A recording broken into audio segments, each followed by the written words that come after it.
জায়গা নেই আইএসএফকে কাউন্টার করার জন্য, এদের কোনো জায়গা নেই। একটা কথাই বলবে, কি বলুন তো, কি বলবে? বিজেপি চলে আসবে, এর বাইরে আইএসএফকে কাউন্টার করার মতো ওদের কোনো নাই। আমাদের বক্তব্য, আমাদের কাটিং ভিডিওর কথা বাদ দিন, যুক্তি তর্কে আমাদের সাথে ওরা পেরে উঠতে পারবে না। শুধু একটাই ভুল কথা শিখাবে যে বিজেপি চলে আসবে। 2021 সালে বিজেপি চলে আসবে গল্প শুনিয়ে রাজারহাট থেকে শুরু করে ওইদিকে লাউহাটি থেকে শুরু করে ওইদিক সুজাপুর পর্যন্ত মানুষের ভোটটাকে এক প্রকার চুরি করা হয়েছে, মানুষের ভোটে সম্মান দেওয়া হয়নি। আজকের পর থেকে যদি আপনাদেরকে কেউ বলে, সোশ্যাল মিডিয়া হোক আর সামাজিক জীবনে হোক, পাড়াতে হোক আর ফেসবুকেই হোক, বিজেপি চলে আসবে, আপনাদের কাছে অনুরোধ করবে একটা কথাই, শালীনতা বজায় রেখে উত্তর দেবেন। যদি মনে হয় সে অশালীন কথা বলছে, আপনি ওখান থেকে এড়িয়ে যাবেন। কিন্তু কাঁটা দিয়ে কাঁটা তোলা যায়, দুর্গন্ধ দিয়ে দুর্গন্ধ ঢাকা যায় না। ও চারটে খারাপ ভাষা বলবে, আপনি চারটে খারাপ ভাষা বলে দেবেন, একদম নয়। অনুরোধ আপনাদের কাছে এটাই, কারণ জানবেন আপনারা যখন রাস্তাঘাটে ঘোরেন, অনেকে খিল্লি করে, অনেকে ভালোবেসে আপনাদেরকে ভাইজানের লোক বলে ডাকে না, অনেকে তো ভাইজানে বলে আপনাদেরকে। তাহলে আপনারা ভালো করলে বড় ভাইজানের নাম হবে, আইএসএফ এর নাম হবে। আপনারা দুটো খারাপ ভাষায় কথা বললে বড় ভাইজানের বদনাম হবে, আইএসএফ এর বদনাম হবে। সুতরাং আমাদের চলাফেরা, উঠা বসা, কাজ কাম যেটাই হোক না কেন, একটা শৃঙ্খলার মধ্য দিয়ে চলতে হবে। যেন মনে করে আইএসএফ এর জেনারেল সেক্রেটারি, আইএসএফ এর ওয়ার্কিং প্রেসিডেন্ট আর যেমন আর আইএসএফ এর একটা বুথের সক্রিয় কর্মী, সবার রুট এক, মানুষের জন্য কাজ করবে, সমাজের জন্য কাজ করবে, সমাজ ব্যবস্থা পরিবর্তনের জন্য এরা রাজনীতির ময়দানে এসেছে, অন্য কোনো এদের ইন্টেনশন নাই। মাথায় থাকবে তো ভাই, না সব ভুলে যাবেন?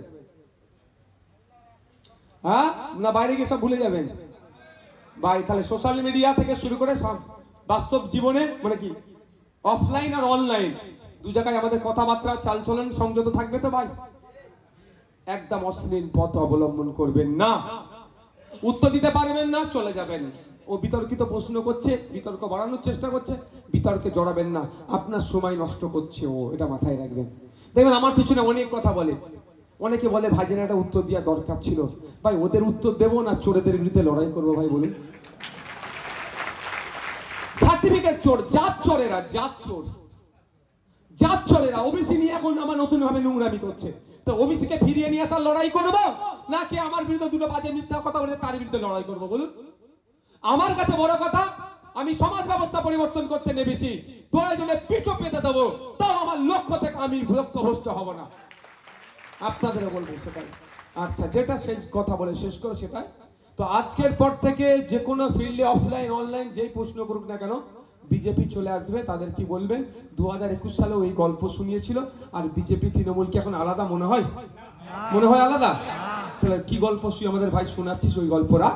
তারপরে প্রথম 2021 সালে আমাদের বড় ভাইয়ের একটা চ্যালেঞ্জ ছুড়েছিল, হয়তো সেটা অতটা পাবলিক ডোমেইনে আসেনি, তো তারটা আমি আমার বড় ভাইয়েরটা আমি রিপিট করে দিচ্ছি আপনাদের। আজকের পর থেকে যদি কেউ গল্প শোনায় পাড়ার চায়ের দোকানে, সবই ভালো আছে, অন্যায় করছে বুঝতে পারছি, কিন্তু কড়া থেকে চুলেই পড়তে হবে এই ধরনের গল্প শোনাবে।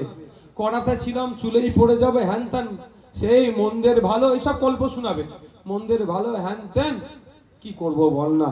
তাদের একটা কথাই বলবেন, ঠিক আছে আমরা তাহলে ভুল করছি, বলবে তোরা একটু ধৈর্য ধর।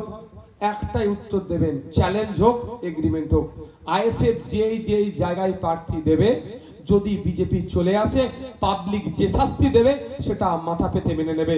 আর আইএসএফ যে জায়গায় প্রার্থী দেবে না, তৃণমূল প্রার্থী দেবে, যদি বিজেপি আসে তার দায়ভার তৃণমূল নেবে, এবং পাবলিক যে শাস্তি দেবে তারা মেনে নেবে। বুঝতে পারছেন কি বললাম? বুঝতে পারছেন কি? আজকের পর থেকে হবে তো, আইএসএফ যে জায়গায় প্রার্থী দেবে, বিজেপিকে আমরা রাস্তায় দেব না, দেব না, দেব না। কিন্তু তৃণমূল যে জায়গায় প্রার্থী দেবে, যদি ওখানে বিজেপি আসে, দায়টা কে নেবে? এগ্রিমেন্ট করতে বলুন ওদের মমতা ব্যানার্জি আর আমাদের পার্টির সর্বোচ্চ কে, পীরজাদা আব্বাস সিদ্দিকী, দুজন এগ্রিমেন্ট করুক। তাহলে কত ধানে কত চাল, দুধে পানি মিশাচ্ছে না পানিতে দুধ মিশানো হচ্ছে, পুরো ক্লিয়ার হয়ে যাবে। মাথায় থাকবে ভাই একদম। আর ওরা জীবনে এগ্রিমেন্ট করবে না। দুটো কারণ। প্রথম কারণ হচ্ছে নাগপুরের ইশারায় তো বিজেপিকে নিয়ে ওরা চলছে বাংলাতে। আর দ্বিতীয় কথা, যে যে জায়গায় বিজেপি চলে আসবে সেই যে জায়গায় পাবলিক তো লাল করে ফেলবে, শুধু অপেক্ষায় আছে, তাই না? কি হবে বুঝতে পেরেছো? ওরা ভালো করে জানে, ওই জন্য ওরা এগ্রিমেন্টে আসবে না। আর আমরা বুক ঠুকে বলছি, যেখানে আমরা প্রার্থী দেবো সেখানে আমরা আমাদের জীবন লাগিয়ে দেব। বিজেপিকে আমরা আসতে দেব না, আসতে দেব না, আসতে দেব না। তবে বিজেপির উপর আক্রমণ করে নয় ভাই, তৃণমূলের উপর আক্রমণ করে নয়, সিপিএম কংগ্রেসের উপর আক্রমণ করে নয়, আমরা আমাদের মেহনত দিয়ে, শ্রম দিয়ে, পরিশ্রম দিয়ে, বিবেক দিয়ে, বুদ্ধি দিয়ে, অর্থ দিয়ে আমরা ওই জায়গায় বিজেপিকে আটকাবো। এই বলে আমি আমার বক্তব্য শেষ করলাম। আমি আবারও যারা এসেছেন আজকের এই ধর্ণা, আমাদের ইন্ডিয়ান সেকুলার ফ্রন্ট রাজারহাট বিধানসভার উদ্যোগে